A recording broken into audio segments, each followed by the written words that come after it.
안녕하세요. 이베스트 투자증권의 염승환 이사입니다. 계좌를 신규 개설한 고객님께 하반기 요약집 주식 상품권 10달러를 드리는 이벤트를 진행합니다.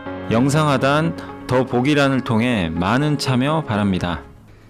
네, 안녕하세요. 염승환 이사입니다. 오늘 2022년 9월 20일 함께 시장 함께 읽기 방송 시작하겠습니다. 자, 오늘도 장이 좀 답답하지만 힘들 예시고 이럴 때일수록 더 보고서 보고 또 공부하시면 좀 좋을 것 같고요. 기운 내셨으면 좋겠습니다. 참 요즘에 장이 그러니까 전강우약이 너무 많아서 답답하고 오늘 오전도 좋았다고 좀 말았는데 아무튼 또 장 끝나면 시황은 한 번 더 정리해드리고 오늘은 이제 에틸렌 증설 규모 많은 석유화학 내년엔 좀 좋아질 것 같다라는 그런 내용이고, 그 다음에 건설사 PF, 건설사들이 이제 하는 프로젝트죠. 이 프로젝트 파이낸싱 리스크 점검. 대규모 이제 건설 시공을 하는 건데, 여기가 이제 보통 또 부채도 어느 정도 이제 있다 보니까 이게 또 만약에 금리 오르고 이러면 위험한 거 아닌가, 이런 좀 리스크들에 대해서 점검을 한 것 같아요. 그리고 반도체 시황 업데이트, 그다음 원자재, 저희 당사 최진영 연구원님이 원자재 잘 보시죠. 그 자료가 예전에 했던 내용들을 다시 한번 정리한다라고 보시면 되겠고, 다 보여드렸던 자료들입니다 사실. 근데 오늘 새롭게 또 보고서가 하나 나와서 말씀을 드리겠고, 지주회사가 미국 인플레 감축법의 수혜주다, 그 내용입니다. 근데 되게 어려운 내용인데 제가 최대한 요약을 해봤어요. 그래서 설명을 해드릴 예정이고, 그리고 기업으로는 덕산네오룩스, 그 다음에 서진 시스템 있었고, 마지막으로 지주회사 SK까지 이렇게 해서 오늘 한번 설명을 드리도록 하겠습니다. 그 전에 한 분이 그때 댓글 보니까 제가 좀 깜빡했는데 이제 신한증권 쓰신다고 하시는데 저희 당사로 옮긴다고 하셨는데, 이게 HTS에서 추세선 이게 저장이 되냐, 요걸 좀 이게 적어 놓으셨더라고요. 그래서 제가 그거 알려드릴게요. 저희 회사도 돼요. 이게 어느 증권사도 아마 될 거예요. 그래서 만약에 추세선 같은 거, 그러니까 추세선은 이런 거잖아요. 이렇게 그리는 건데, 이런 것들을 지금은 이제 내가 만약에 요거를 이렇게 꺼버리면, 끄고 다시 한번 잠깐만요. 저장되네요, 되기는. 그러니까 기본적으로 이렇게 돼 있는 것 같은데, 요렇게 추세선을 저장을 할 수 있어요. 그 주봉, 월봉 다 됩니다. 근데 그거 하는 방법은 알려드리면요, 여기 저희 차트 있죠. HTS 차트에서 오른쪽 버튼 이렇게 누르면, 여기 그러니까 이 차트 화면에서 오른쪽 버튼으로 환경 설정 있죠. 환경 설정. 요걸 클릭하시면 되고요. 여기서 이제 화면 기능, 화면 기능 있죠. 화면 기능 여기 있죠. 두 번째, 그러니까 화면 표시, 화면 기능이라고 있습니다. 저희 당사 홈페이지 HTS 보면 화면 기능에서 맨 오른쪽에 보면요, 추세선 자동 저장 불러오기라고 있어요. 연동, 주기별 연동, 요거를 눌러주시면 돼요. 추세선, 그러니까 여기 기타 기능에서 이쪽에 기타 기능이 있거든요. 좀 잘 안 보이실 수도 있는데, 추세선 자동 저장 불러오기를 누르시고 주기별 연동 이걸 누르신 다음에 적용을 하시면 돼요. 그래서 확인을 하시면 추세선이 불러올 수 있다라고 생각해 주시면 일단 좋을 것 같습니다. 그래서 그거를 제가 잠깐만요, 그냥 메모를 좀 해놨으니까 보여드릴게요.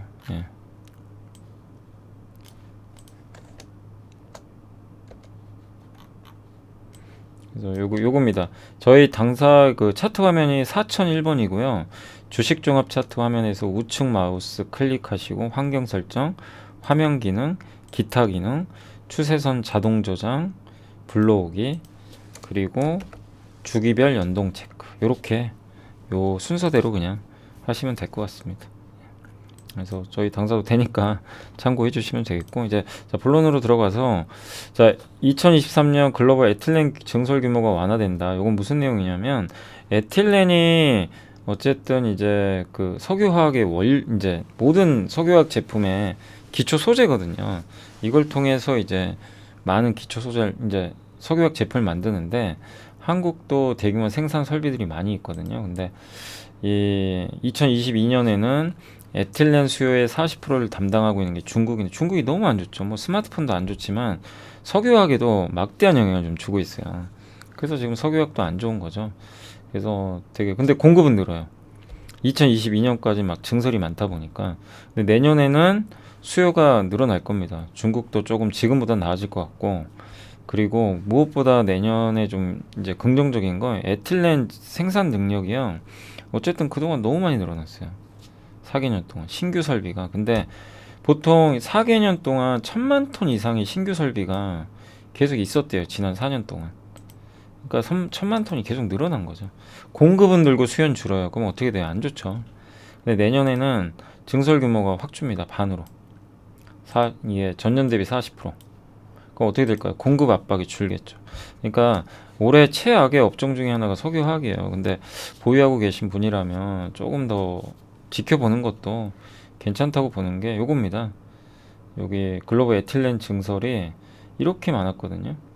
지난 4개년 동안. 근데 그럼에도 불구하고 코로나 때나 이럴 때 수요가 많아가지고 주가 많이 갔어요. 근데 수요 꺾이니까 공급은 안 줄잖아요. 근데 2015년 이후로 증설이 제일 줄어듭니다. 실제 무슨 일이 발생했냐면 2015년이 그때 되게 또 안 좋은 시기였어요. 뭐 경기도 안 좋고 이럴 때 중국도 그렇게 좋지가 않았고 그 에틸렌 증설이 제일 적었죠.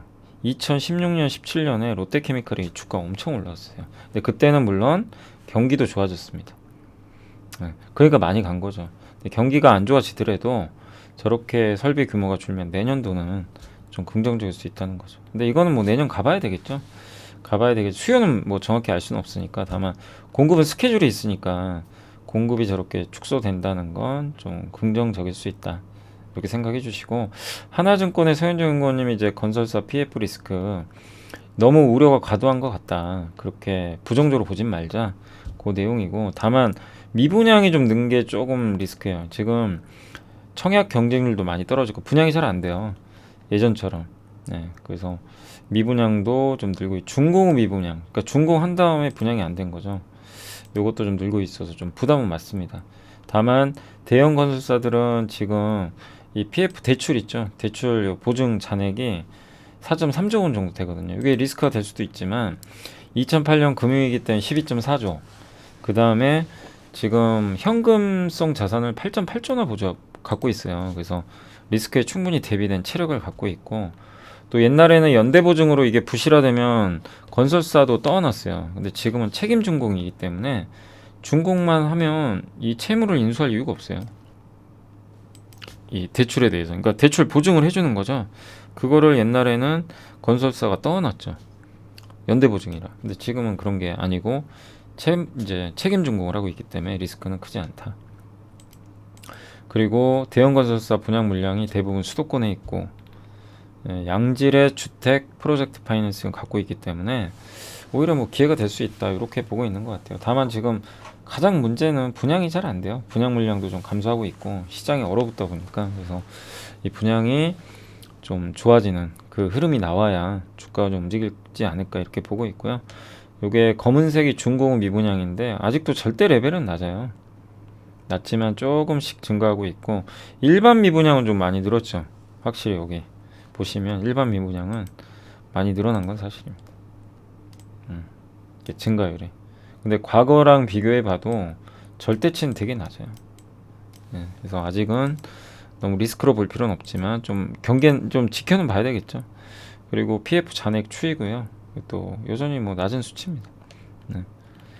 반도체는 3분기가 제일 어렵다. 제일 어렵다는 거는 3분기가 바닥이라는 얘기랑 똑같잖아요. 그죠? 그래서 반도체 D램 수요 증가율은 역대 최저인 8%. 그러니까 너무 안 좋아요. 보통 10년간 수요와 공급 이게 20%는 유지가 됐는데 증가율이 올해는 8%밖에 안 됩니다. 그럼 뭐예요? 공급은 어쨌든 좀 느는데 수요가 주니까 재고가 엄청 쌓입니다. 그러니까 D램이 지금 공급 과잉이에요. D램 재고 증가, 가격은 떨어지고 가격 떨어졌는데도 수요처가 구매를 안 해요. 그러니까 이게 악순환이죠. 그러니까 재고는 쌓이고 계속 생산해야 되거든요.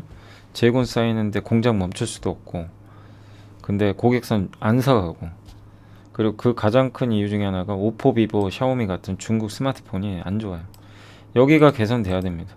그러니까 저도 그래서 중국 업체들 좀 개선돼야 된다 이 얘기를 좀 많이 말씀을 드렸는데, 저게 되면 또 분위기 달라지는 거죠. 그리고 하반기 전망 여전히 불투명합니다. 언제 좋아질지 몰라요. 그러니까 제일 우선순위는 좀 중국이 제로 코로나 좀 풀어줘야 되거든요. 안 풀죠. 근데 다행히 청두시가, 중국의 청두가 성도라고 하더라고요. 거기가 제로 코로나 정책이 연말까지 이어져서, 그러니까 9월 1일부터인가요? 그게 셧다운 당했는데 어젠가 이제 풀려났대요. 그래서 좀 다시 정상화 될 것 같긴 한데, 중국도 이런 식으로 조금씩 대도시들의 봉쇄가 풀린다면 지금보다 좀 낫지 않을까 이렇게 보고 있고, 서버는 좋아요 아직까지는. 예. 근데 서버 쪽도 좀 꺾이지 않을까 하는 우려는 있습니다. 구매 수요가 좀 많이 둔화된 것 같고요. 그래서 3분기 안 좋을 것 같다. 근데 이건 다 알죠. 4분기도 안 좋을 것 같고, 뭐 이걸 우리가 모르는 건 아니고요. 예. 그래서 첫 번째로 이제 근데 우리가 이제 확인해야 될 거는 D램이 출하가 증가해야 된다는 거예요. 예. 그러니까 D램 출하 증가율은 뭐냐면, 지금 쌓아놓은 재고가 실제 나가야 돼요. 그러니까 공장에 재고를 갖고 있는데 이게 안 나가면 재고잖아요. 그러니까 이게 밖에 나가야죠. 예, 팔려서 출하 증가율이 좀 플러스 반전해야 된다. 근데 아직은 마이너스니까, 요게 되면 좀 이 한국투자증권 애널리스트분은 요걸 첫 번째 시그널로 보고 있는 것 같아요.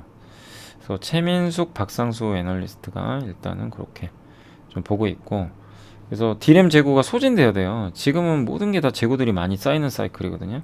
그러니까 재고가 소진되는 신호가 나와주면 주가 급격하게 갈 수도 있어요. 근데 그게 아직은 안 보여요. 그게 언제냐 이거죠. 예, 그걸 좀 인내심을 갖고 지켜봐야 될 것 같고, 많은 분들이 공통적으로 얘기하는 게 주가에 반영은 됐다. 그죠? 이런 부분은 대부분 동의들 하실 거예요. 반영은 됐죠. 예, 어느 정도. 그 새로운 악재 발생 가능성도 그렇게 높진 않다. 이렇게 좀 보고 있는 것 같습니다. 예. 다만 어쨌든 이런 뭐 주가도 이미 선반영했고 향후에 좋아질 기대감도 있겠지만, 지금 너무 투자 심리가 안 좋기 때문에 아직은 보수적으로 보자는 의견인 것 같고, 삼성전자를 조금 더 선호하고 있고요. 예. 다만 시간 좀 걸린다. 그러나 주가 바닥에 대해서는 많은 분들이 어느 정도는 인정을 해주고 있는 것 같습니다. 단 출하 증가율, 그러니까 여러 가지 얘기들이 나왔어요. 그러니까 우리가 공부해봤죠. 첫 번째가 뭐죠? 여기서는 D램 출하 증가율이 언제쯤 플러스로 돌아갈지, 그건 이제 데이터가 나오니까 기다려 보시면 되겠고, 두 번째가 다음 달 말에 삼성과 하이닉스가 실적 발표하거든요. 그때 공급을 줄일 것인지, 요 코멘트가 나올 건지. 이번 달 말에 마이크론이 실적 발표하거든요. 이제 그게 먼저 우선순위죠. 그리고 세 번째가 이제 시진핑 주석이 제로 코로나 정책을 좀 이제 물러설 것인지, 중국이 경기 부양해야 되잖아요. 그런 것도. 이 세 가지 조건들이 좀 맞아 떨어지면 주가는 굉장히 강하게 갈 수도 있는데, 그거는 뭐 일단 기대는 하는데 아직은 뭐 언제가 될지 모르니까 기다려 봐야 될 것 같습니다. 그러니까 그런 좀 시나리오는 생각하시면 좋겠고, 그 다음에 원자재 충분히 반영되지 않은 수요 둔화 뭐 이런 내용인데, 저희 당사의 최진영 연구원님이 일단 이제 그 원자재는 경기에 동행을 해요. 후행하거나. 예, 그러니까 주식이 가장 먼저 움직여요. 경기 안 좋아지는 게 6개월 후에 보이잖아요. 먼저 빠지고. 예, 경기 안 좋아도 먼저 올라가 버리죠. 근데 원자재는 반대입니다. 경기랑 거의 똑같이 가는 자산이에요. 예, 그렇게 보시면 되겠고, 그래서 글로벌 경기 모멘텀, 수요는 경기에 달려 있죠. 그러니까 지금 요즘에 글로벌 경기 안 좋잖아요. 그러니까 원자재 가격 빠지는 건 당연한 거예요. 경기 안 좋으니까. 예. 그래서 그 에너지와 산업금속에 대한 기존의 비중 축소 의견을 유지하고 있고요. 저희는 에너지 쪽 여전히 안 좋게 보고 있고, 그러니까 그 유가, 예, 그러니까 그 원유죠, 원유나 비철금속 이쪽에 대해서는 비중 축소 의견이고요. 곡물은 조금 10월 수확 시즌까지는 추가 상승할 것 같다. 요런 좀 내용이고, 그리고 연말에는 이제 이런 오히려 디플레이션 해지를 좀 해야 된다, 뭐 이런 좀 내용인 것 같은데, 금을 좀 사보자, 뭐 그런 내용도 일부 들어가 있으니까 요거는 한번 고민해 보시면 되겠고, 그래프 보시면 이게 이 채권이 제일 진한 선이고요. 그 다음 중간에 여기 옅은 검은색 선 있죠. 요게 바로 주식입니다. 요게 주식이에요. 요게 채권, 이게 원자재입니다. 원자재가 제일 늦게 꺾였죠. 그죠? 주식, 채권. 예. 주식이 이때 꺾였고 채권이 더 먼저 꺾였죠. 예, 채권이. 예. 그래서 여기 보시면 채권 꺾이고 주식도 꺾였고 한참 전에 꺾였어요, 둘 다. 근데 예, 원자재는 이제 뒤늦게 꺾인 거고. 경기 선행 지표는 아직 안 좋습니다. 그러니까 경기가 그만큼 안 좋다는 얘기예요. 그러니까 원자재에 좋은 건 아니죠. 그리고 내구재 만들 때 원자재가 많이 들어가니까 지금 이 지출도 좀 정체돼 있고, 예, 긴축하잖아요. 금리, 예. 그러니까 실제 금리 요게 어찌 역축이거든요. 그러니까 요 밑으로 가면은 올라간다는 얘기인데 긴축 사이클이죠. 그러면 당연히 수요가 주는 거죠. 그 중동 산유국들이 발전용 석유 수요가 이제 점진적으로 좀 후퇴한다. 뭐냐면 냉방 시즌이 있어요. 그때 한번 설명드렸죠. 사우디가 원유 수출 잘 안 해요. 그때는 이렇게 냉방 시즌이니까 2022년 발전용 원유 수요입니다. 전력 생산하기 위해서, 전력을 생산해서 에어컨 돌려야 되거든요. 계절성이 있어요. 이제 이게 끝나갑니다. 예. 그러면 사우디가 이제 물량을 또 풀 거고, 그게 하나 있고, 또 미국에서는 수요가 줄 거예요. 왜냐하면 드라이빙 시즌이 이제 끝났거든요. 휴가 시즌. 자동차에 들어가는 게 제일 많잖아요. 여기. 예. 어쨌든 드라이빙 시즌이 끝나면 여기 원유 수요가 준다. 요것도 있고, 글로벌 지금 석유 쪽은 수요와 공급 법칙에 의하면 공급 강입니다. 지금 석유 공급이 더 많아요. 실제 아직 가격이 반영을 안 한 거고, 러시아가 57%에 달하는, 그러니까 재정 수입 중에 57%가 에너지인데 이거 판매 포기할까요? 아니죠. 예, 원유 가격 상한제 해도 어떻게든 팔 거고, 중국, 인도는 알아요. 지금 러시아도 급한 걸. 그래서 러시아한테 야 싸게 팔어, 우리한테 싸게 줘. 그럼 가격은 떨어지겠죠 또. 그 다음에 러시아 EU양, 러시아가 유럽에 지금 가스 수출 안 하잖아요. 새로운 이슈는 아니죠. 이미 한참 전부터 예, 가스 수출이 중단되고 있었고, 대신에 여기가 LNG입니다. LNG 비중은 늘리고 있고요. 노르웨이산 이 두 개로 충당을 좀 하고 있어요. 그래서 새로운 이슈는 아니다. 그리고 유럽의 천연가스 재고가 10년 평균이 점선이거든요. 이거보다 높아요. 재고 많이 비축해놨어요. 또 지금 그동안 프리포트라고 미국의 LNG 터미널이죠. 수출하는, 이게 가동이 돼야 되거든요. 그게 중단됐었죠. 여기 이제 가동되고, 그러면 이제 공급이 늘어나겠죠. 예. 그리고 실제 이런 요인들로 인해서 이 유럽의 천연가스 가격 요거거든요. 진한 색선 요거. 예. 요게 고점 대비 40% 빠졌습니다. 그리고 프랑스의 원전 가동률도 정상화되고 있고 될 겁니다. 왜냐하면 냉각수가 필요한데 너무 날씨가 뜨거워서 원전 가동을 못했어요. 냉각수가 없어서. 예. 근데 이제 계절성으로 냉각수가 이제 다시 많이 늘어나겠죠. 그리고 지금 얼마 전에 독일도 막 가뭄 피해 때문에 물이 없어가지고 라인강 수위가 막 바닥을 드러냈잖아요. 지금 라인강 수위 다 정상으로 돌아왔대요. 결국 비정상은 다 정상화돼요. 그러니까 원전 가동률도 올라갈 거다. 그럼 어떻게 됩니까? 유럽 전력의 20%를 프랑스가 담당하거든요. 원전으로. 공급 늘어나겠죠. 그러니까 뭐 일부 뭐 유튜브도 봐도 그렇고 막 그 너무 막 이제 이런 얘기들도 많아요. 막 종말론적인 얘기들. 근데 세상은 안 망해요. 쉽게. 그 유럽 사람들 바보 아닙니다. 다 대비책 있고요. 예. 그러니까 우리가 생각하는 것처럼 유럽이 망하지 않습니다. 예. 어떤 나라들인데요. 근데 뭐 계절성이나 러시아 때문에 비정상으로 많이 흘러갔는데 이게 정상화 될 가능성이 높다는 거죠. 그래서 원자재 시장도 좀 정상화 될 수 있다, 그런 내용이니까 여러분들이 너무 비관적으로 보지 마시고, 뭐 최진영 연구원 또 잘 맞추셨잖아요. 근데 유가 70달러까지 보는 전망은 바뀐 게 없습니다. 유가 떨어지면 좋죠, 우리 한국한테. 유가 떨어지면 비용 부담이 줄어드니까 이게 계속 좀 이렇게 최진영 연구원님 얘기대로 흘러가주길 기대해 보겠습니다. 그리고 지주사가 수혜주다, 삼성의 양의로 홍준영, 이거 정말 긴 보고서였고요. 세액공제 방식에 따른 수혜죠. 그러니까 이거 한번 설명해드리면 이 내용도 알아두시면 좋아요. 그러니까 IRA라 그래서 미국의 인플레이션 감축 법안의 약자입니다. 예. 그래서 전기 생산자에게 여기서 인센티브를 주거든요. 이 인센티브의 방식은 세액공제죠. 그러니까 세금을 이제 덜 내게 하는 거죠. 세금을 공제해 주는 거죠. 내야 될 걸. 그 방식은 두 가지래요. 하나는 PTC, 하나는 ITC. ITC 많이 들어보셨을 거예요. 근데 PTC도 있어요. 이건 생산세액공제라고 이 두 가지가 있습니다. 그래서 요거부터 말씀을 드리면 원래 태양광은요 ITC 적용돼 있었거든요. 근데 PTC까지 신규 적용돼요. 두 개 다 할 수가 있어요. 그 다음 육상풍력은 오히려 ITC가 제외돼서 오히려 더 안 좋아 보이죠. 예, 뭐 아주 나쁘다는 아니지만 요건 제외됐고 요것만 이제 적용되는 원래 적용되던 거고 해상풍력은 원래 둘 다 적용. 그러니까 이것만 보면 태양광이 유리하죠. 태양광은 원래 적용되는 건 ITC인데 요거까지 적용이 돼요. 더 룸이 넓어졌죠. 예, 근데 이제 내용을 설명해 드리면 생산세액공제는 뭐냐면 생산량, 그러니까 전력을 생산하는 거지. 재생에너지가 뭐 수소나 태양광으로 에너지를 생산할 거 아니에요. 그게 많으면 많을수록 세액공제를 많이 받는 거죠. 투자 세액공제는 어떤 공장을 짓고 맨 처음에 막 설비 투자해요. 설비 투자한 금액별로 미리 세액공제를 받는 거예요. 그러니까 투자 세액공제는 미리 받는 거고 투자할 때, 예, 뭐 배터리 회사들이 예를 들면 공장 딱 지을 때 그런 거 이제 ITC죠.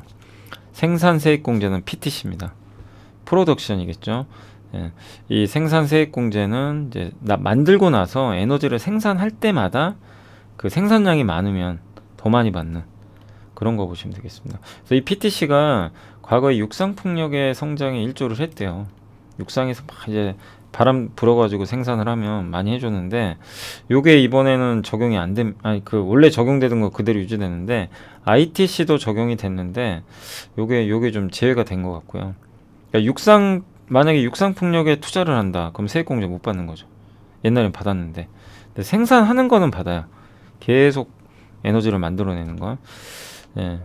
아무튼 이제 그런 내용이고요. 예. 어쨌든 여기 PTC는 전력 생산, ITC는 투자비에 대한 이런 거라고 보시면 좋을 것 같습니다. 이 둘 중에 하나만 선택을 해야 된대요. 업체가 받고 싶은 거 중에 하나를 선택해야 됩니다. 둘 다 받을 수는 없대요. 둘 중에 하나를 선택을 꼭 해야 된다. 요거고 규모의 경제가 달성이 가능한 대규모 시설은 PTC가 좀 유리하다고 하네요. 그리고 ITC는 처음에 설비 투자 들어갈 때 미리 세액공제 받잖아요. 그래서 초기에 세액공제 받을 수 있어서 그 점은 좀 좋고 생산량이 이게 어떤 풍력 공장을 만들어서 풍력 발전을 했어요. 근데 생각보다 바람이 안 불어서 생산량이 적어요. 그래도 세액공제는 ITC는 미리 받았기 때문에 영향을 안 받더. PTC는 그러니까 생산 세액공제는 무조건 전력을 만드는 거에 비례해서 많이 받아요. 근데 바람이 안 불어서 전력 생산이 안 된다. 못 받는 거죠, 많이. 그리고 태양광은 2006년도에 PTC가 폐지됐는데 이번에 다시 도입돼서 태양광 업체들 입장에서는 좀 좋고 육상풍력은 ITC가 종료됐다. 예, 그리고 신설된 세액공제는 청정수소 원자력 첨단 제조가 들어가 있어요. 옛날에 이런 게 안 들어갔던 거죠. 예, 근데 이런 것들이 좋은 이유가 뭐냐면 원래 없던 거잖아요. 없는데 새로 생기면 시장 환호하는 거죠. 그래서 청정수소 원자력 항공연료, 첨단 제조, 세액 이런 것들이 들어가 있고 청정수소 세액공제가 특히 주목을 해라. 이 보고서에선 이쪽을 되게 주목하는 것 같아요. 청정수소. 예. 그러니까 수소를 생산할 때 탄소 배출이 적으면요. 예. 탄소 배출이 적으면 세액공제를 더 많이 해줘요. 그러니까 수소 1g 생산하는데 이산화탄소 배출량을 0.45g 이하로 제한을 해주면 최대 세액공제를 받을 수 있다고 합니다. 그러면 우리가 흔히 말하는 그린 수소, 물을 전기 분해하는 이게 제일 유리하겠죠. 예, 그렇게 보시면 되겠고, 그래서 2030년이 되면 이렇게 되면은 이제 세액공제를 받으니까 그린 수소로 생산할 때는요 사실상 비용이 안 들어가는 거예요. 시장 커지겠죠. 미국은 이 방향으로 가는 것 같아요. 그래서 이렇게 보면 미국의 수소 쪽과 관련된 기업이 있다면 수혜를 많이 받겠죠. 그 대표적인 회사가 플러그파워잖아요. 예. 그리고 원래 있었던 항목들도요, 내용이 좀 변경이 된 게 있는데 탄소 포집도 세액공제가 오히려 확대됐대요. 예. 그리고 태양광 PTC는 원래 폐지가 됐었는데 이게 이번에 들어가게 됐고, 태양광도 이제 선택하면 되니까 좋은 거고, 온전한 세액공제를 위한 임금 및 견습 요구 조건. 그러니까 납세자가 이거 세금을 내야 되는 이제 이 사업자가 그 정부에서, 그러니까 노동부에서 정한 임금을 지불을 해야 된대요. 여기 일하는 사람들한테. 그리고 견습생도 채용을 해야 되나 봐요. 일정 시간 이상. 요 조건이 들어가야 된다고 합니다. 근데 이 조건을 만족하지 못하면 만족하는 경우에 비해서 세금을 5배나 더 내야 되는 거죠, 사실상. 예. 그러니까 이 조건 만족하면 세금을 5배나 덜 내요. 덜 내서, 그러니까 세액공제를 5배 더 받는 거예요. 예. 근데 만약에 나 저거 만족 못하겠다. 아, 근데 이거 어떡하지? 그러면 IRA 그 인플레 감축법안 발표된 이후로 60일 이전에 건설을 그냥 하면 된대요. 그러니까 빨리 해버리면 돼요. 그러니까 이 법안의 내용을 보면 저게 지침 발표되는 60일 안에 뭐 만약에 태양광 발전 프로젝트 하겠다, 뭐 청정수소 프로젝트 하겠다, 그럼 빨리 지어야 된다는 얘기죠. 예, 그래서 발주가 좀 빨리 이루어질 수도 있다, 이런 내용인 것 같습니다. 그리고 추가 세액 공제를 위해서 미국에서 부품을 만들어라, 이것도 들어가 있습니다. 그러면 10%더 주나 봐요. 예. 그래서 조건을 충족하려면 철강도 미국에서 만들어야 되고요, 미국에 생산이 되는 그런 제품이어야 된다고 합니다. 예. 그리고 미국 부품 요구 비중은 2020년 40%에서 2028년 55%까지 늘어나고요. 그리고 세액공제를 양도할 수도 있대요. 나 세액공제 받는 거를 다른 사람한테 다른 사업자한테 넘길 수도 있대요. 그러니까 되게 다양해요. 그러니까 누구나 세액공제 받으려고 하겠죠. 신재생 에너지나 이렇게 하는 기업들이. 예. 그래서 미국 시장은 정말 뭐 IRA 법안은 우리가 반드시 공부를 해야 되고요. 여기 관련된 기업들 중에 포트폴리오가를 꾸려 나가는 것도 하나의 뭐 방법인 것 같아요. 왜냐하면 미국이 이제 어떻게 보면 큰 시장이 열리는 거죠. 네, 그래서 이 보고서에선 2개 기업 정도가 나와 있는데 첫 번째가 SK입니다. SK가 여러분도 아시겠지만 왜 여기 들어가 있을까? 이유는 플러그 파워 때문에 그래요. 플러그 파워 아시죠? 미국의 수소 관련주. 그 회사에 지분 인수했잖아요. 그래서 지금 작년에 파이낸셜 스토리 발표했고 거기에 그린 사업이 들어가 있죠. 그래서 그린 기업인 플러그 파워, 청록수소 기업인 모놀리스 투자를 했거든요. 예. 그래서 SK그룹은 이제 지금 자체적으로도 수소 사업을 하지만 이 IRA 이전에는 사실은 수소 쪽에 대해서 세액 공제가 없었거든요. 이번에 새로 생겼어요. 금액도 커요. 예. 그리고 플러그 파워는 전 세계 수전의 설비 시장 1등 기업입니다. 그러니까 수소하면 사실은 플러그 파워입니다. 예. 시간도 짧고 그 다음에 뭐 이게 전력도 굉장히 좀 효율적이고 소형화도 가능하고, 그래서 1일 500톤의 수소를 생산하는 게 목표인데, 이렇게 해서 만약에 이 목표대로 생산을 하게 되면 1년에 6,300억을 절감할 수 있대요. 세금 공제받는 거야. 엄청난 돈이죠. 이번 이 법안으로 인해서. 그러면은 이익이, 그러니까 주당 그러니까 순이익이 증가하겠죠. 예. 세금을 안 내도 되니까 그만큼. 그리고 SK가 이 회사 지분을 9% 정도 갖고 있고요. 그 다음에 SK는 또 한 기업이 있으면 청록수소라고 미국의 모놀리스도 인수를 했어요. 뭐 인수보다는 투자를 한 거죠. 이사의 의석도 확보됐고, 뭐냐면 청록수소는 이 천연가스를 개제를 해가지고 천연가스를 이제 열분해를 하잖아요. 그러면은 수소가 나와요. 근데 대신에 이산화탄소가 같이 나오거든요. 그래서 완전히 깨끗한 수소는 아니에요. 근데 모놀리스가 하는 이 청록수소는 뭐냐면 천연가스를 개질했을 때 수소가 나오잖아요. 그럼 이 이산화탄소가 고체로 바뀌어요. 고체 이산화탄소예요. 기체가 아니라. 그래서 이거를 포집하고 저장할 필요가 없어요. 고체니까. 예. 이걸 그냥 고체화 한 걸 그냥 그대로 보존만 하고 있으면 됩니다. 그래서 친환경적이고 그 기술을 갖고 있어요. 그리고 이 탄소 포집과 저장 공정이 필요가 없어요. 그래서 전력 소모량도 작고 물을 전기 분해할 필요도 없으니까. 그린 수소가 최대 단점이 물을 전기 분해해야 돼요. 제일 깨끗한데 물을 전기 분해하면 어떻게 돼요? 전력 소모가 너무 많죠. 근데 이런 쪽에 특화된 기업이 모노리스 머티리얼즈라고 합니다. 예. 근데 IRA에서는 수소를 만드는 과정에서 탄소가 발생하는 게 적으면 세액공제를 해줍니다. 청록수소도 들어가요. 그럼 어떻게 되겠어요? 모놀리스도 2,700억 정도 세액공제 받을 수도 있다. 이런 내용입니다. 그리고 이 청록수소는 아까 말씀드린 대로 수소도 나오지만 고체 탄소 있죠. 탄소가 고체예요. 요거를 팔 수도 있어요. 타이어 업체들한테 카본 블랙 이쪽에 철강 회사에도 넘길 수 있어요. 이게 필요하니까. 또 뭐 나중에는 또 봐야 되겠지만 이거를 이 친환경 고체 탄소를 인조 흑연으로 활용할 수도 있나 봐요. 2차 전지 이런 것도 연구한다고 합니다. 그런 내용도 있고 그리고 CCS 이산화탄소 포집 저장 장치 프로젝트도 미국에 투자하기로 결정을 했고요. 여기도 세액공제 받죠. 이런 사업도. 그래서 일단 SK는 미국의 이런 IRA 법안에 어떻게 보면 좀 숨은 또 수혜주죠. 예. 직접 그 지분 투자한 기업들이 있으니까 그런 내용입니다. 그래서 과거에 SK가 이렇게 4개 정도 이렇게 그린 사업 좀 그러니까 어떻게 보면 이제 그린 사업을 한다고 했는데 이렇게 그린 사업도 이런 식으로 좀 나눠서 뭐 수소 연료 전지, 오염 폐기물 처리, 이산화탄소 포집, 대체 단백질 이런 사업을 한다고 밝혔고 플러그 파워를 SK랑 SK ENS가 회사를 이제 어떻게 보면 증자를 해서 하나 만든 거예요. 법인을. 이걸 통해서 플러그 파워 지분을 9.5% 인수를 했습니다. 플러그 파워의 생산 목표고요. 이렇게 아까 뭐라 그랬죠? PTC 생산이 늘어나면 늘어날수록 세액 공제를 많이 받는 거죠. 그죠? 예.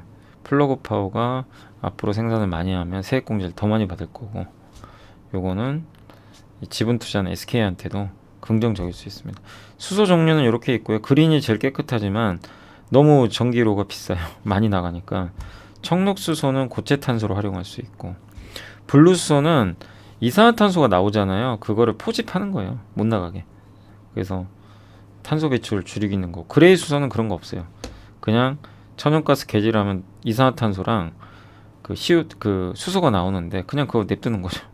그러니까 좀 친환경적이진 않죠. 그레이 수소는 수소를 만드는 건 좋은데 이산화탄소 배출이 많으니까 사실 그렇게 좋다고 볼 수는 없습니다. 그래서 SK를 지주사로 탑픽으로 보고 있고 그 다음에 LS도 긍정적으로 보고 있고 LS는 해상풍력 쪽으로. 그래서 신재생 에너지 부품들이 미국에서 생산돼야 되는데 그런 조건에 맞는 기업이라고 합니다. 예.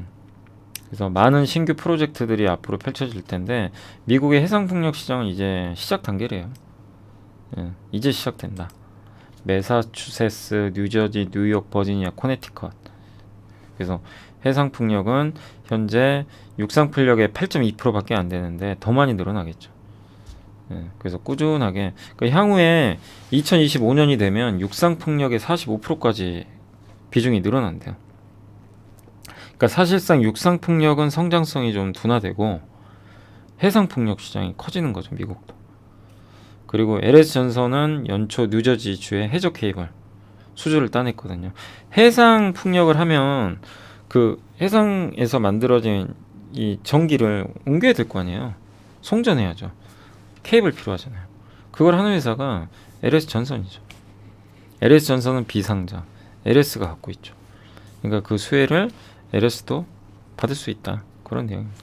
그래서 IRA 법안에 수혜주로 이 두 개 SK랑 LS를 꼽았으니까 한번 내용은 이해되시죠? 한번 제가 설명해 드렸는데 제가 이해한 걸 그대로 정말 긴 보고서인데 제가 이해한 걸 그대로 좀 설명해 드렸으니까 참고하시면 되겠고 이런 거 보면 되게 좀 재밌지 않으세요? 예전에 2, 3주 전에 혹시 기억나세요? 신한증권에서 나왔던 그 태양광 집 그림 그려진 거 거기서 우리 ESS 공부해 봤잖아요. 그죠?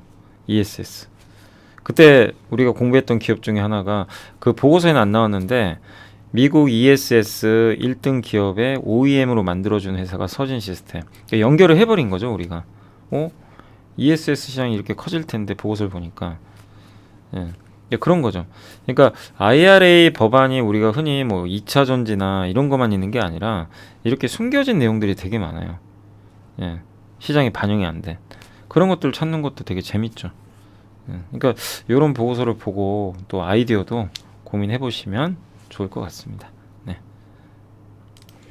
네, 그리고 이제 기업으로 넘어갈게요. 덕산 네오룩스가 이제 하이투자증권의 정원석 연구원이 목표 주가 낮췄는데 내용은 그렇게 사실 나쁘진 않아요. 저전력 이제 방식의 OLED하고 펀치홀 이제 구멍 가운데 구멍 이제 맨 위쪽에 구멍이 하나 뚫린 그 카메라가 이제 밑에 들어간 거죠, 디스플레이. 요게 이번에 아이폰 14에 적용됐잖아요.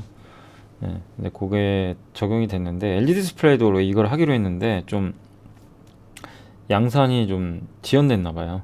그래서 지연된 만큼의 물량이 삼성으로 간 것 같습니다. 이렇게 되면 삼성 비중이 높은 덕산은 사실 LG랑은 안 하는 걸로 알고 있거든요. 그래서 삼성이 더 늘어나면서 일단 덕산한테도 더 긍정적이고, 다만 이제 지금 덕산의 매출에 또 많은 걸 차지하는 게 중국 스마트폰 쪽입니다. 중국의 BOE 이런 데 많이 들어가는데 그거 통해서 중국 스마트폰에 OLED 들어가거든요. 근데 그게 너무 안 좋아요. 예. 그러다 보니까 지금 아직까지 실적은 우리가 생각했던 것만큼 빨리 돌아서지는 못하는 것 같습니다. 그러니까 중국 OLED 업체들이 지금 전방산업이 안 좋으니까 요게 납품을 하는 덕산도 안 좋은 거죠. 그래서 실적 감소는 불가피해요. 근데 이걸 모르는 건 아니고요. 그래서 주가는 싸졌다. 그런 이유 때문에 PBR이 2.3배까지 떨어져서 거의 역사적으로 저점까지는 떨어졌고, 다만 24년부터는 OLED 소재 부품이 상승 사이클에 진입할 거고, 그러니까 내년부터는 주가가 좀 좋아질 가능성은 분명히 있는 거죠. 특히 OLED가 스마트폰이 아니라 아이패드, 노트북에도 이제 들어갈 것 같고, 거기 들어가는 이제 그 OLED 패널 같은 경우는 텐덤이라 그래서 이제 투 텐덤이죠. 한 번만 하는 게 아니라 이 소재를 두 번 쓰는 거죠. 예. 그래서 이 덕산 네오룩스 같은 소재 기업들한테는 좋고 면적도 늘어나고, 근데 그게 반영되려면 좀 시간은 걸립니다. 그래서 2023년에 회복세 보일 것 같다. 선반영해서. 그러니까 24년부터 본격적인 이제 성장 사이클인데 그걸 선반영해서 주가는 내년에 좋을 것 같다. 이런 내용인 것 같습니다. 그동안 1년 동안 좀 빠져서 목표 주가는 낮췄어요. 낮췄지만 투자 관점에서는 오히려 좀 긍정적으로 보고 있고, 이게 애플의 중장기적인 그림인데 여기 아이폰에 이게 다 이제 OLED가 다 들어가고요. 모델들이. 아이패드는 아직 LCD 쪽으로 알고 있습니다. 예. 근데 아이패드에 이제 여기에도 OLED가 들어가고 맥북에도 들어갈 것 같아요.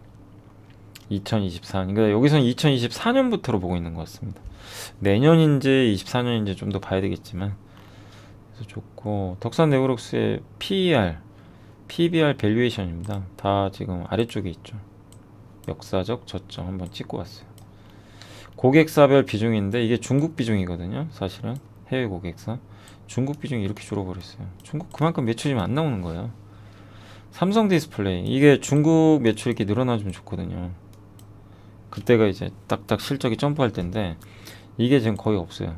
그 중국이 살아나는 것도 중요합니다. 그래서 두 가지입니다. 중국 스마트폰 시장 언제 살아날 거냐, 요거랑 장기적으로 아이패드, 노트북 여기에 탑재가 언제쯤 될 거냐, 요걸 계속 우리가 추적을 해야 될 것 같습니다. 서진 시스템은 이제 우리 공부해봤죠. ESS 만드는, 원래는 5G 통신장비 업체고요. 원래는 통신장비 그 껍데기 알루미늄으로 만든 그거 만드는 회사, 케이스. 근데 이 IBTA 투자증권의 이건지 연구원님의 투자 포인트는 서진 시스템을 왜 긍정적으로 보고 있냐면, 일단 탈중국 최대 수혜기업 같다. 그러니까 이건 뭐냐면 중국이 그동안 공급망 역할을 많이 했잖아요. 밸류체인상에서 전 세계적으로 중간재 역할을 많이 한 국가가 중국인데, 중국산 원료나 이제 제품이 전 세계적으로 이제 배척을 당하기 시작하고 있어요. 가장 상징적인 사건이 록히드 마틴이 제작 판매했던 F-35 전투기에 터보머신 펌프에 중국산 합금이 사용돼 가지고 전투기 납품이 중단돼 버렸대요. 지금 이런 시대가 돼 버렸어요. 그러니까 아예 중국산 부품도 쓰지 말란 얘기죠. IRA 법안도 사실 그런 거거든요. 예. 그러니까 미국산 부품이나 원자재 사용한 것만 보조금 지급된다. 이게 법안이죠. 그러면 중국산의 이런, 그러니까 중국이 근데 안 들어가면 못 만들어요, 솔직히. 너무 많이 관여를 하니까. 그럼 중국의 이런 제품들을 대체할 회사가 누가 있냐? 우리 한국에 많이 있죠. 그런 기업들이 수혜를 받을 거고, 그 중에 한 기업이 이제 서진 시스템이다라는 그런 얘기를 하고 있다고 그냥 보시면 돼요. 이 보고서 핵심 내용은 그거예요. 예. 그래서 얼마 전에 그 배터리 생산업체 CATL도 멕시코 투자 잠정 보류해 버렸죠. 미국에 못 들어가요. 쉽지 않은 거죠. 중국이 보유한 세 개의 공장 타이틀이 아마 사라질 것 같다. 그러면 중국과 경쟁하는 기업들한테는 좋은 거죠. 예, 그래서 요즘에 인도가 좋아요. 인도가 그런 면에서 요새 주가 많이 올라갔고, 그리고 고부가 가치 제품은 뭐 이런 선진국에서도 일부 대체가 가능하지만 일반 제품 있죠. 이거는 베트남 쪽으로도 많이 넘어갈 수 있습니다. 그러니까 약간 저부가나 그런 것들은 중국 대신에 베트남이 대체할 가능성도 있다. 그래서 베트남에서 기반을 쌓은 회사가 바로 서진입니다. 예, 그래서 기회가 아닌가 이런 내용이고, 뭐 만드는 제품이 너무 다양해요. 볼트, 하네스, ESS 모듈까지 뭐 원래 통신 장비 위주였는데 완전히 바뀌어 버렸죠. 그래서 한국, 베트남, 중국, 미국에도 기업들이 많이 있고, 생활용품, 반도체 장비, 뭐 중공업까지 정말 넓은 제조업 스펙트럼. 한마디로 탈중국의 좀 최대 수혜 기업 아니냐. 근데 우리는 이거를 뭐 먼저 알았던 게 아니고, 예. 그래서 뭐 서진 시스템 같은 경우는 아무튼 이제 요런 우리가 요것들 요런 이제 디테일한 내용들까지는 그전에는 뭐 크게 관심을 좀 안 갖고 있었죠. 근데 그때 신한증권 보고서 보고 이제 ESS 한번 공부를 해봤고, 근데 이제 요런 이제 아이디어까지 연결이 되는 것 같아요.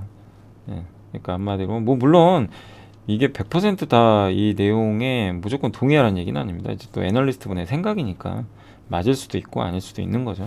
근데 그런 폭넓은 제조 스펙트럼을 갖고 있기 때문에 좀 긍정적이지 않을까 이렇게 보고 있는 것 같아요. 예. 그래서 뭐 많이 있죠. 뭐 주조 사업도 하고 있고, 주조랑 알루미늄 구리 등 금속 재료를 가열해 가지고 액체로 만든 뒤에 주형, 예, 틀에 부어 가지고 그 틀에 맞게 이제 모양을 만들어서 뽑아내는 거죠. 뭐 케이블 하네스는 뭐 설비와 프로그램 간의 전원 공급과 신호 전달에 이용되는 뭐 전선 뭉치다라고 좀 보시면 좋을 것 같고, 하네스라 그러죠. 와이어링 하네스, 옛날에 자동차에 들어가는 케이블 뭉치예요. 전선 뭉치. 이런 것도 하고 있고 정말 다양한 사업 하고 있습니다. 근데 올해 실적은 안 좋아요. 왜냐하면 중국이 셧다운 당하고 이 물류 부진, 물류 때문에. 근데 하반기엔 이런 것들이 풀리면서 좀 좋아질 것 같다. 이런 내용입니다. 그래서 서진 시스템은 옛날에는 요게 통신 장비예요. 요게 그림상 보시면 요게 통신 장비 매출이 제일 많았죠. 근데 지금 많이 줄었죠. 지금은 기타가 더 많아요. 다른 거 이것저것 다 하는 게 많고, 그 다음에 여기 많아진 게 뭐죠? 요거 ESS. 예, 요게 비중이 통신 장비만큼 커져 버렸어요. 그러니까 이제 미국 IRA 법안에 수혜주고, 금속 가공, 공정 뭐 이런 것들 합니다. 이렇게 보시면, 그죠? 요런 걸 다 하는 거예요. 이 회사가 하는 사업이 정말 많죠. 한번 읽어보시면 좋을 것 같고, 요게 NCT라는 이제 기기입니다. 그래서 이런 사업도 하고 있고, PCB, SMT, 실장, 그 다음에 케이블 하네스, 전선 뭉치 있죠. 예, 이런 것까지. 그래서 좀 관심이 요구된다 라고 생각해 주시면 좋을 것 같아요.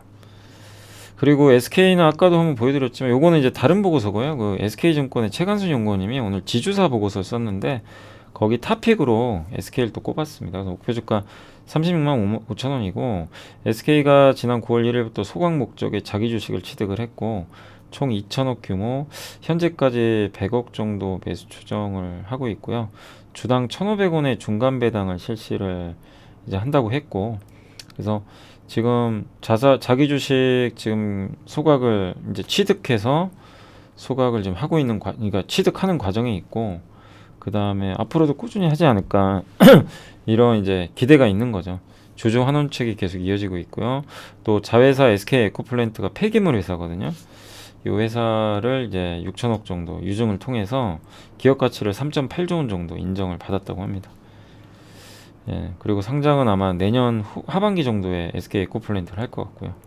그 다음에 SK가 또 바이오 사업도 하잖아요.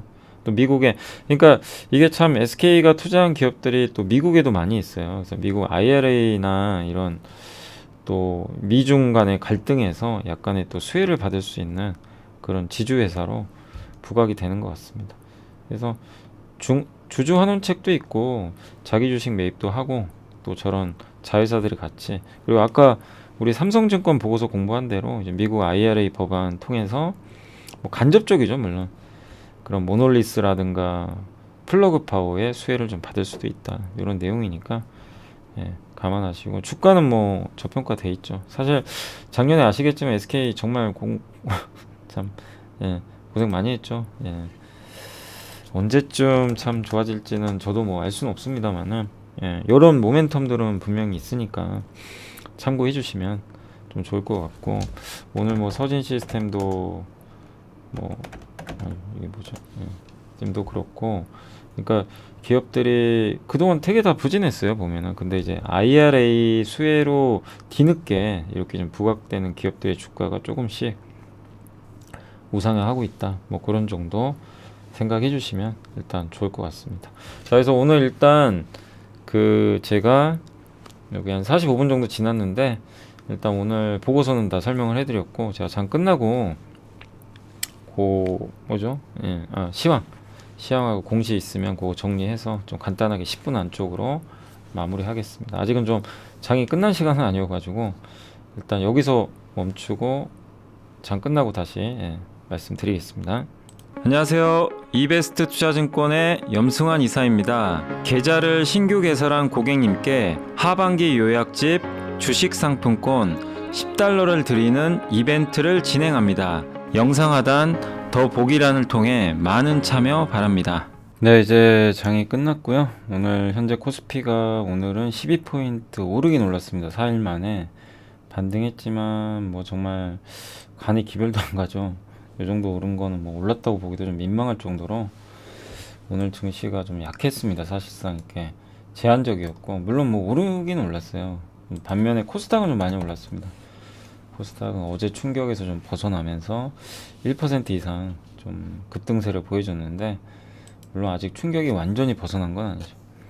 그래서 어쨌든 지금 코스피, 코스닥 모두 다 오랜만에 반등에 성공을 했고, 그다음에 오늘은 뭐 외국인은 좀 팔았는데요, 기관의 매수가 좀 돋보였던 것 같습니다. 기관이 한 2,800억 정도 오랜만에 제 역할을 해줬고요. 기관에서는 연기금 금융투자가 많이 샀습니다. 외국인은 조금 팔았고요. 뭐 매도는 크진 않았고 개인들의 매도가 좀 많았다라고 보시면 되겠습니다.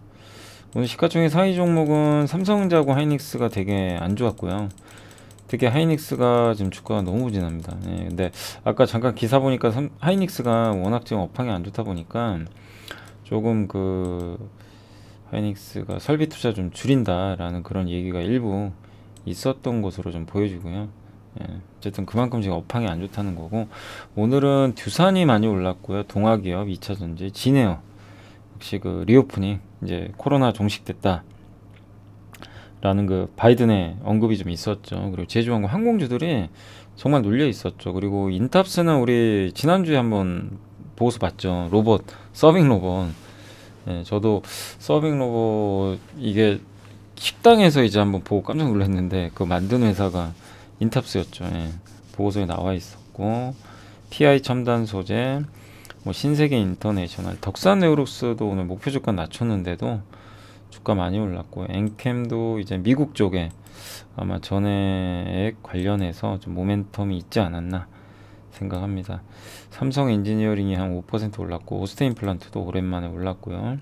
한국콜마가 이제 요즘에 화장품주들 좀 올라가는데, 저희 당사 나누부티 자료 아시죠? 거기 오리나 연구원 자료에 한국콜마가 좀 탑픽이었죠. 오늘 한 5% 올랐습니다. 오리온도 오늘 8월달 수출 데이터가 잘 나와서 8월 실적이 좋았어요. 예, 실적으로 5%. SM이 다시 5% 올랐고, 서진 시스템, 뭐 한국항공우주, 현대글로비스가 다시 올랐고요. 호텔신라도 리오프닝, 예, 오늘 많이 올랐습니다. 현대중공업 다시 급등했고, 삼성 SDI, 2차전지 오늘 좋았고요. LS도 오늘 보고서 한번 보여드렸죠. 농심도 좋았고, CS윈드, 롯데관광개발, 카지노, 메리츠증권, ST팜, 포스코홀딩스가 어제 한번 보고서 우리 봤지만 락바텀 21만원 계산을 해보니까 그 정도 나와서 뭐 사실 이제 나쁠 건 없지 않나, 이런 이제 내용인 것 같고요.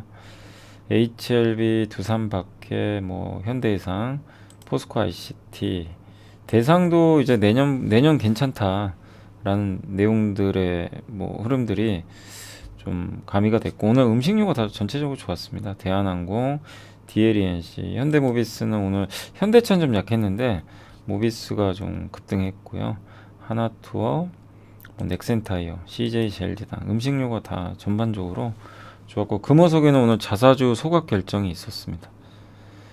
예, 그래서 좋았고요. 이게 오늘은 좀 오르다 보니까 기업들 올라간 기업들이 좀 고르게 많았던 것 같습니다. KTNG도 다시 올랐고, 어제 우리 한번 보고서 봤죠. 예, 달러 강세 수혜주다. 영업무역도 오늘 좀 올라갔고요. 한국조선해양, 예, 이런 기업들의 주가, SK도 좋았던 것 같습니다.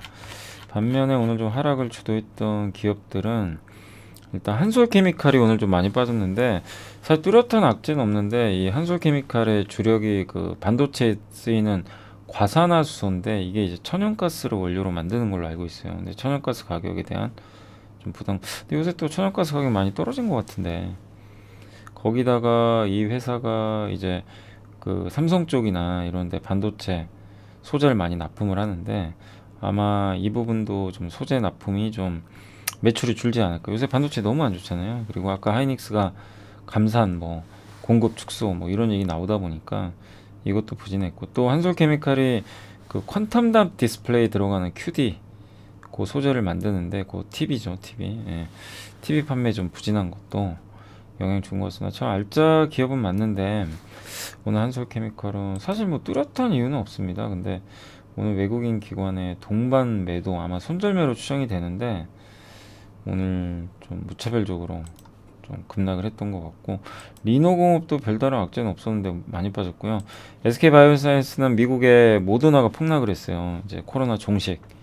그래서 오늘 좀 빠졌던 것 같고, 솔브레인도 조금 영향을 받았습니다. 그러니까 오늘 그 뭐 사실 한솔케미칼도 그렇고 솔브레인도 다 2차전 아니 그 반도체 소재 쪽인데 참 반도체가 너무 안 좋아요. 그래서 이 잘 나가던 기업들인데, 특히 한솔케미칼은 VIP 자산 운용에서도 비중이 좀 꽤 있는 기업 중에 하나죠. 근데 뭐 결국 내년 보면 좋아지긴 하겠지만 올해에 대한 뭐 특히 하반기까지의 전망이 워낙 지금 안 좋다 보니까 계속 좀 흘러내리고, 오늘 뭐 하이닉스도 안 좋았고, 한마디로 오늘은 그 반도체가 유독 좀 안 좋았던 하루였던 것 같습니다. 거기에 또 자동차 오늘 좀 빠졌고요. OCI도 다시 다 내려와 버렸고, Y젠터는 빠졌고요. ISC도 너무 사실 많이 올랐죠. ISC는 뭐 소켓 반도체에서는 그래도 정말 강했는데 좀 약간 이제 그동안 많이 올랐다는 부담감이 조금 있었던 것 같고, 삼성전자 좀 빠졌고, SKC도 이 동박이죠. 근데 동박은 이제 주로 유럽 쪽에 좀 비중이 있다 보니까 좀 부진했지만, 뭐 결국 2차 전지가 좋아지면 뭐 동박도 회복될 것 같고, 거기에 또 유럽의 그 전력 문제 이런 것들이 좀 풀린다면 좀 괜찮아지지 않을까 이렇게 보고 있고요. 현대백화점이 여전히 좀 부진합니다. 인적 분할, 물적 분할처럼 뭐 악재는 아니거든요, 사실. 근데 시장에서는 조금 또 인적 분할, 이거 뭐 지주회사 전환에 대해서 좀 시장은 좀 부정적으로 보고 있는 것 같아요. 근데 뭐 기업 가치에 미친 영향이 그렇게 크지는 않다고 보고 있습니다. 예. 다만 이제 여기에 대해서 일부 물량이 좀 나왔던 것 같고, 서울반도체, 뭐 LG화학, LG전자, 예. 계속 좀 부진하고요. S51 뭐 좀 빠졌고, 예. 그래서 오늘도 좀 빠지는 기업들은 있었지만, 그러나 또 이렇게 급등한 기업도 많았던 것처럼 좀 종목별로 차별화됐던 것 같고, 어쨌든 지금 구간에서 뭐 어떤 뭐 적극적으로 뭘 하자 이런 뭐 액션보다도 지금 좀 기다리는 구간 같아요. 시장도 좀 워낙 부진하지만 저희 당사의 이제 그 리서치 센터 의견은 지금은 좀 이겨내자 뭐 그런 전략이고, 저희는 뭐 그러니까 시장 자체가 좋은 건 아니지만 이럴 때일수록 좀 겁먹지 말고 좀 이겨내자라는, 뭐 주식 비중을 축소하는 건 아니고, 예, 오히려 이럴 때일수록 좀 주식하자는 그런 의견이니까 참고해 주시면 좋을 것 같습니다. 예, 내년도는 조금 뭐 긍정적으로 갈 거는 같은데, 아무튼 계속 고비죠. 뭐 좀 좋을만하면 악재 나오고 좋을만하면 악재 나오고. 근데 어제 저희 그 이리온 어제 방송입니다. 예, 어제 올라온 저희 이리온 그러니까 뭐 방송 중에 윤지호 센터장님하고 신중호 팀장님 그리고 최강혁 이코노미스트 세 분이 어제 라이브 한 게 있어요. 그래서 이리온에선 한번 뭐 접속하셔가지고 유튜브 예, 한번 어제 거 보시면 좋을 것 같습니다. 아마 좀 지금 시장 보시는데 도움은 될 것 같습니다. 그리고 내일은 제가 이제 소수몽키님 아시죠? 그 미국 주식에 좀 유명하신 구독자도 한 60만 되시는 것 같은데 그분하고 제가 내일은 저번에 예고한 대로 라이브를 좀 같이 하니까 참고해 주시면 감사하겠습니다. 내일 그러니까 수요일 날 제가 정기 라이브 하잖아요. 내일 오전에 하는 건 이제 소수몽키님하고 좀 같이 방송한다. 그러니까 미국 주식 관련해서 좀 관심 있는 분들은 내일 오전 라이브 오시면 좋겠고 국내 주식은 내일은 안 합니다. 오전에. 그래서 저녁 방송 저녁에 제가 뭐 매일 요 시장 함께 읽기 올려드리니까 그걸로 참고해 주시면 좋겠습니다. 자 오늘 어쨌든 시장 뭐 요 정도 봐드리고 그리고 섹터 볼까요? 오늘은 뭐 공작기계가 좋았던 것 같고요. 예. 국내 상장한 중국 기업들도 좀 괜찮았고 히토류주들이 좀 올라갔고요. 건설기계 좀 좋았고 오늘은 뭐 누가 뭐래도 항공주였어요. 항공주들이 그냥 불을 뿜었습니다. 그 다음에 카지노 예, 카지노도 마찬가지죠. 카지노에 대해서 우리 공부 많이 해봤죠. 리오프닝 대표 기업들이었고 원전도 좋았고 철강주 손해보험 업종도 이제 금리 오르면서 오늘 주가 좋았던 것 같습니다. 2차전지 섹터 오늘 삼성 SDI가 요새 정말 좋아요. 예. 그리고 폐기물 방산도 오늘 좀 일부 올라갔네요. 피팅이 어제 급락했는데 오늘 태강이 다시 하루 만에 5% 올라갔습니다. 오늘은 완성차는 안 좋았는데 그 부품주가 다 보시면 급등했어요. 뭐 성우하이텍, 예, 서현이와 이런 기업들 올라갔던 것 같고 항공기 부품도 좋았고 임플란트 좋았고요. 건설주도 오늘 좋았고 의료업종도 오늘 꽤 괜찮았습니다. 신세계 인터가 좀 많이 올라가면서 괜찮았고 그리고 골판지 뭐 갤럭시 부품주 면세점 다 견조했고요. 오늘 좀 빠진 거는 반도체입니다. 가장 안 좋았던 건 반도체였던 것 같고요. 다 안 좋았어요. 세계 기업이. 그러다 보니까 뭐 반도체 대표주는 대부분 좀 빠지지 않았나. 반도체 낸드 쪽 특히 한솔케미칼이 좀 많이 빠졌습니다. 뚜렷한 악재는 없습니다. 나온 거는 명확한 건 없는데 아무튼 한솔케미칼은 좀 많이 빠졌고요. 인터넷 대표주들도 여전히 부진하고 그러니까 사실 네이버, 카카오, 삼성전자, 하이닉스, 현대차 이런 기업들이 사실 좀 급등을 해줘야 되거든요. 그래야 이제 코스피가 많이 가는데 그거는 나오질 않아서 조금 아쉬운 것 같습니다. 그리고 오늘 환율은 좀 조금 떨어졌고요. 아직까지는 근데 여전히 높은 수치고 환율은 조금 더 체크해 봐야 될 것 같습니다. 그래서 오늘은 이 정도 말씀해드리고 마지막으로 공시가 나온 게 있어서 더구전자가 애플 아이폰에 들어가는 그 부품 회사로 제가 알고 있어요. 근데 정확히 어떤 걸 투자한지는 아직은 뭐 나온 건 없는데 애플 관련 투자 아닐까 이렇게 추측. 원래 애플 관련주입니다.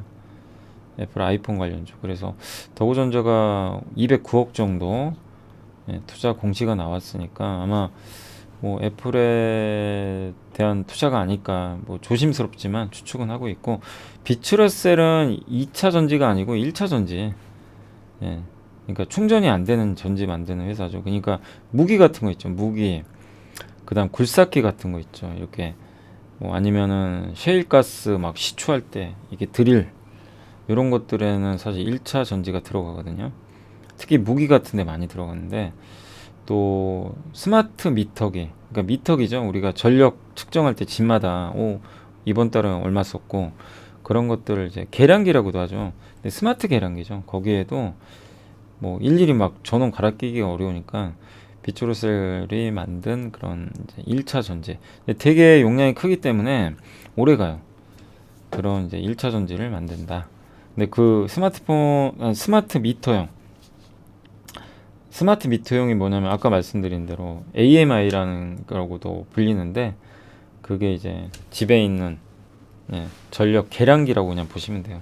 요거를 납품하는 계약을 체결했습니다. 우리 비츠로셀도 예전에 공부 좀 많이 해봤죠. 미국 비중이 좀 높은 기업. 그러니까 킹달러 시대의 좀 수혜 기업 중에 하나예요. 어떻게 보면. 매출 대비해서는 14.2% 정도. 그래서 이런 것들 궁금하면 옛날 보고서 찾아보시고 제가 방송에서도 소개해드렸고요. 그 다음에 사업 보고서 보시면 또 되죠. 반기 보고서나. 그래서 스마트 미터용으로 들어갔다 이렇게 보시면 되겠고, 금호석유가 자사주 소각 결정을 했습니다. 그래서 오늘 주가 좀 올랐었는데 뭐 꽤 커요. 전체 주식의 3.2% 정도 되고, 작년 12월에 주주 환원 정책 발표한 거에 대한 약속입니다. 그러니까 배당 주고 요 자사주 소각까지 합치면 10%예요. 10% 정도 되는 환원을 이제 약속을 지킨 겁니다. 그러니까 이런 건 칭찬해줘야죠. 잘한 건 잘한 겁니다. 뭐 실적이 안 좋아서 주가 많이 빠진 건 좀 안타깝지만, 그래도 어쨌든 주주가치 제고 위한 이런 정책들 그걸 또 그대로 이행한다는 건 되게 좀 박수 받을 만한 일인 것 같아요. 그래서 작년에 그러니까 작년 배당이 10,000원이었고, 그래서 그때 배당 수익률이 6.8이고요. 이번에 소각 합치면 정확히 10% 돼요. 그러니까 10% 주주 환원 수익률을 달성했다. 이게 이러한 기조가 2024년까지 이어진다라는 삼성증권의 의견이니까 참고하시고, 오리온도 오늘 8월 실적 발표했는데 아까 잠깐 오늘 오리온 급등했다 그랬잖아요. 영업이익이 8월 달에 18.4% 전년 대비해서 올랐고, 추석 효과로 한국이 좀 좋았고요. 근데 이건 좀 일회성이죠. 아니, 일회성이라고는 좀 그렇고 계절성이죠, 계절성. 그래서 추석 효과가 좀 일부 있었다는 건 염두에 두시면 좋겠고, 러시아, 베트남은 여전히 좋은데 중국도 뭐 나쁘진 않아요. 근데 중국은 영업이익은 조금 감소한 것 같더라고요. 근데 중국 제과 전체 현지화폐 기준으로는 매출 감소가 좀 이어지고 있어요. 중국은 조금 아쉽다. 그 내용인데, 다만 한국이 이제 얼마 전에 초코파이 같은 거 가격 인상을 했고, 또 베트남, 러시아 중심으로 성장을 하니까 전반적으로 좀 7월에 좀 약간 안 좋았거든요. 그래서 그때 좀 주가 흔들렸는데 8월에는 조금 그게 해소가 됐다. 이런 내용인 것 같습니다. 그러니까 중국이 좀 더 근데 좀 살아나야 될 것 같아요. 그래야 조금 더 좀 탄력적인 주가 상승 나올 것 같고, 한국은 괜찮아요. 왜냐 이제 가격 인상을 했기 때문에 실적은 더 좋아질 것 같습니다.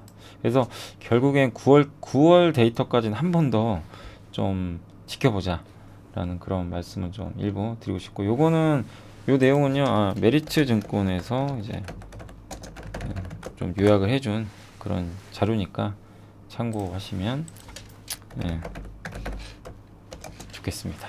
자, 오늘 아무튼 고생하셨고, 오늘 여기까지 그 내용은 다 끝났습니다. 그래서 참 할 게 많죠. 제가 뭐 시황도 말씀드리고 오늘 보고서 그다음 공시까지 다 해드렸는데 정말 많지만 매일매일 해야 됩니다. 해야 되고, 그러면서 아이디어 얻어가시고 힘들어요. 그리고 막 급나가는 종목들도 많이 있고, 또 우리가 공부했던 기업 중에 막 급등하는 기업도 있고 한데, 뭐 어떤 건 또 좋고 어떤 건 안 좋은데, 공부하면서 잘 좀 아이디어 선택하셔서 좋은 결과 있었으면 좋겠고, 지금 장이 안 좋기 때문에 성공하기가 쉽진 않아요. 지금 구간에선 2300선에선 적어도 2800은 가야 됩니다. 그래야 뭐 의미 있는 성과가 나올 수가 있는데, 그걸 좀 기대하면서 계속 기다려 봐야죠. 뭐 2800 저도 갔으면 좋겠는데, 뭐 그걸 언제 갈지 어떻게 알겠습니까? 그죠? 지금 당장. 근데 분명히 어느 시점에서는 또 갈 수는 있겠죠. 근데 그 시기가 자꾸 늘어지는 게 좀 안타까운 상황인 것 같아요. 또 기운들 내시고 오늘 고생 많이 하셨고, 저는 또 내일 오전에 라이브 시간에, 내일은 아까 말씀드린 대로 소수몽키님하고 같이 하고 내일 저녁 방송으로 다시 찾아뵙겠습니다. 자, 아무튼 오늘 고생하셨고 내일 뵙겠습니다. 긴 시간 시청해 주셔서 감사드립니다.